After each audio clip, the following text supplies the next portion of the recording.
It takes money to make money, and in the case of the American penny, it takes nearly two to make just one. As the cost for our lowest currency outweighs its worth, our Jordan Lucero looks at whether it's time we just got rid of it, Jordan.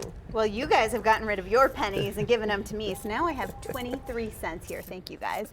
And there are lots of arguments for and against these. You may not like carrying around all of these in your pocket, but you may get shortchanged and not like it if you don't get your pennies back.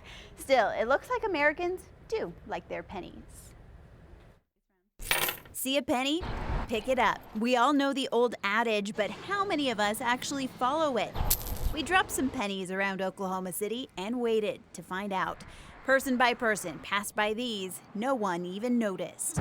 Switch the penny for a quarter, though, and that gets attention. The first person who passed it picked it up. On another attempt, I stopped to tie my shoe, put down another penny. A few people passed this one, but almost immediately, she finds it. Why'd you actually pick it up? Good luck, yeah, I guess. Good luck. Others have other reasons to pick them up. If I need to buy something or I like to give exact change, I always use pennies. She actually spends them, but For me, it's kind of like one of those things like, ooh, is it a wheat penny or is it something else? Like one of those types of things. But as far as using them, I don't really use them every day. and these kids are happy to get pennies just to throw them away. Notice they give a penny, take a penny at the 7-Elevens, etc. People aren't terribly worried about them in general, but there are some people who still use them. If people still use them, the U.S. still has to make them. The problem, it costs more than a penny to make a penny. Thanks to falling metal prices, in 2016, a penny cost the U.S. 1.7 cents to mint.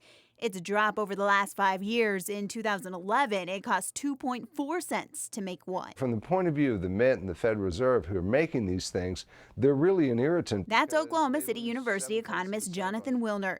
Even more of an irritant, he says, since many people do this with their pennies. In like a change bucket, yeah, and then I eventually go in and change it out. It keeps many out of circulation, forcing the U.S. to have to mint more. I think we should go away with it. And the credit card situation and debit cards and Apple Pay and Samsung Pay, there's really no use for the penny. Wilner says rapid digitalization would render coins useless, but most people vastly underestimate how many people still do not have access to digital. What would do it? If we had some nice inflation, 5-6% for say 10 years, then probably the penny wouldn't matter anymore. It would be like the 9/10 of a cent on your gas price. Nobody worries about the rounding one way or the other. That could take decades, and inflation is not something people want.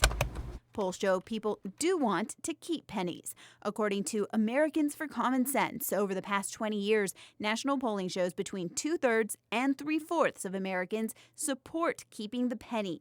To be fair, the group is run by people who supply the zinc to make the penny.